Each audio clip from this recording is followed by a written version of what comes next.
In this lesson, we will learn how to remove elements from a web page with jQuery. So jQuery provided some built-in methods to achieve this. We will see them and also run some examples. Let's start. So if you want to remove elements from a web page, use the following two methods provided by jQuery.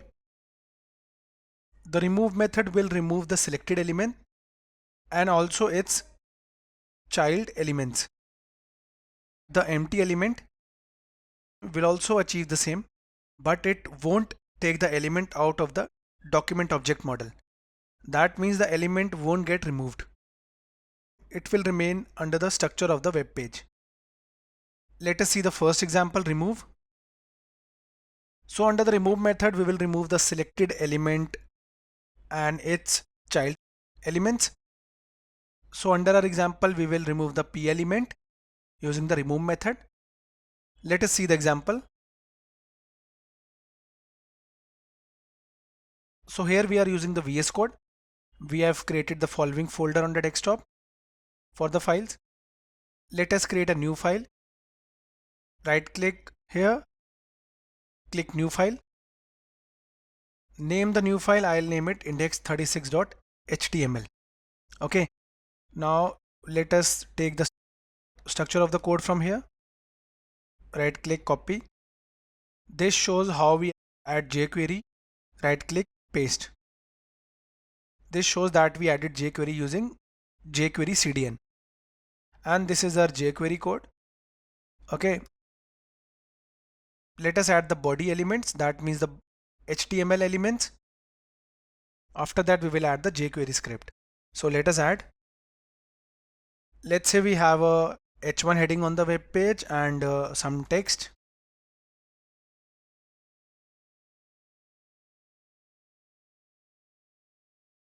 Another text.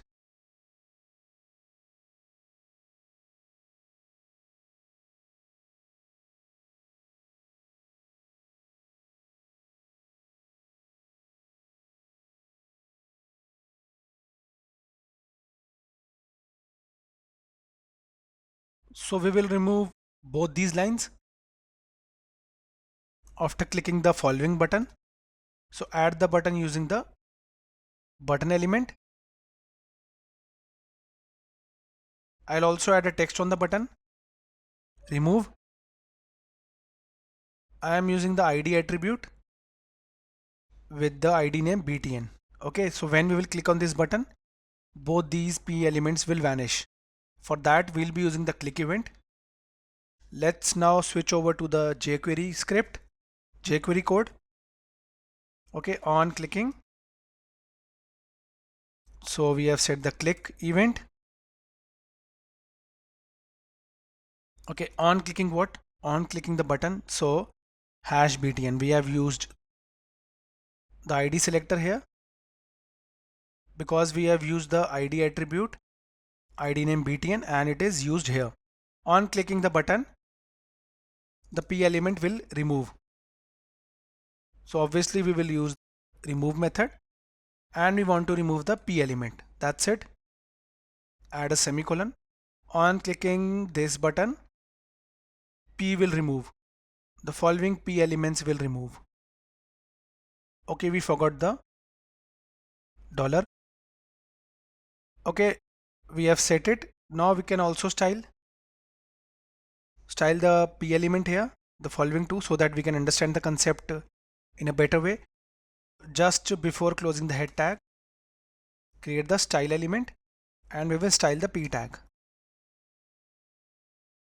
Height, width also, border,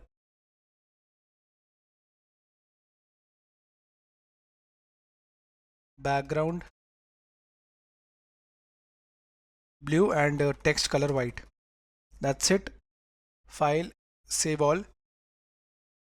After clicking the button, the p element will remove. That means after clicking this button, both these p elements will remove. Okay, right click, open in default browser. Okay, this line will remove and this line will also remove. Click on remove. We have removed them. Using the remove method, we have removed the P element on clicking this button. Let us see the next example.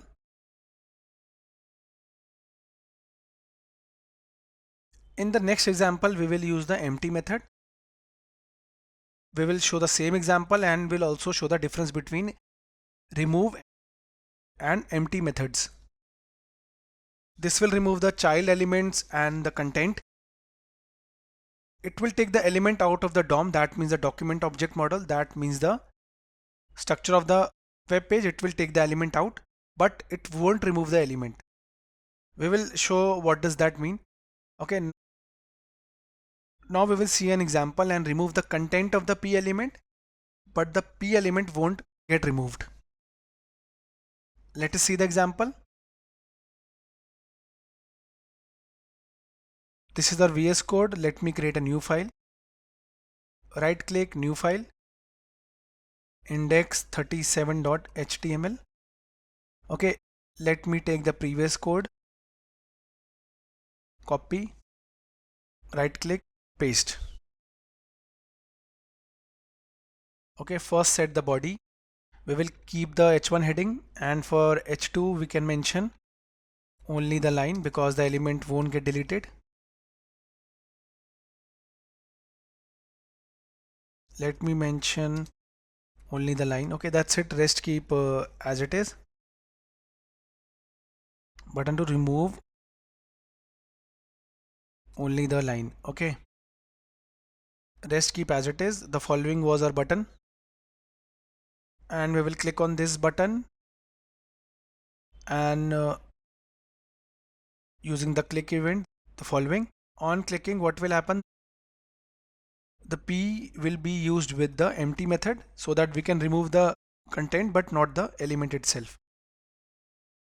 Also, we have styled the P element using this.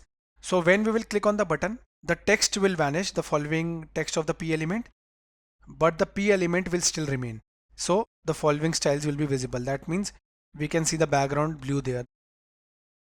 That would automatically mean that the P element still remains.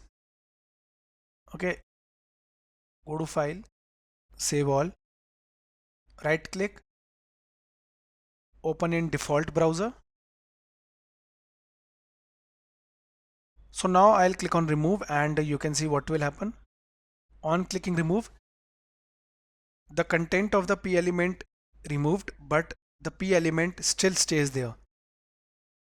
The background and border are still visible. Okay, we achieved this using the empty method.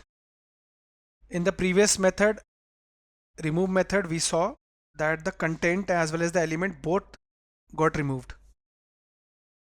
Okay. So guys, we saw how we can remove an element from a web page. We saw the following two methods, remove and empty, and we also saw two examples. With that, we also understood the difference between remove and empty method. The first one will remove the element completely with the content, and the second one will only remove the content, not the element. Thank you for watching the video.